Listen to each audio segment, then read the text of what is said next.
মই হাতীবন্ধা ৮ নং হাতীবন্ধা জেডপিৰ পৰা প্ৰতিদ্বন্দ্বিতা কৰিছোঁ জিলা পৰিষদৰ সদস্য হিচাপে আৰু মই ৰাইজৰ মাজত ভাল সঁহাৰিয়ে পাইছোঁ। এবাৰ ভাবিছোঁ মই বিপুল ভোটত জয়ী হ'ম। মোক যেনেধৰণে মানে সহায় সহযোগিতা কৰিছে ৰাইজে, মই সন্তুষ্ট। সেইকাৰণে মই ভাবিছোঁ বিপুল ভোটতে জয়ী হ'ম। তেলপানী পঞ্চায়তৰ এই ৱাৰ্ডত যি আপোনালোকে নিৰ্বাচনী প্ৰচাৰ চলালে, কেনেধৰণৰ সহায় পাইছে আপোনালোকে? ভাল, সকলোখিনি প্ৰত্যেকটো ৱাৰ্ডতে আমি ভাল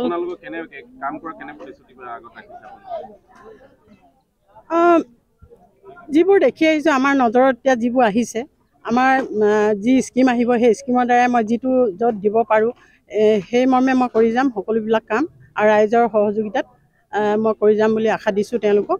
আৰু মই জয়ী হোৱাৰ পিছতেই মই আকৌ নিৰীক্ষণ কৰিম ক'ত কেনেকৈ কি হৈ আছে।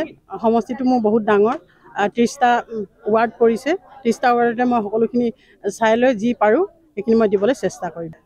ঠিক আমি মানে যিটো আমাৰ আঞ্চলিক পঞ্চায়তৰ সদস্য বা ৱাৰ্ড সদস্য আৰু জিলা পৰিষদৰ সদস্যাই মিলি আমি যিবোৰ বাট পথ বনাব পাৰোঁ, আমাৰ যি প্ৰাপ্য অনুযায়ী আমি যিখিনি দিব পাৰোঁ আমি দিবলৈ চেষ্টা কৰোঁ। মই সকলোকে আহ্বান জনাইছোঁ, আমাৰ জাতীয় কংগ্ৰেছ দলৰ সকলো মনোনীত প্ৰাৰ্থীক জয়ী কৰি নিয়ক আৰু গ্ৰাম্য অঞ্চলবিলাক আমি সকলো উন্নত পথত নিবলৈ চেষ্টা কৰিম।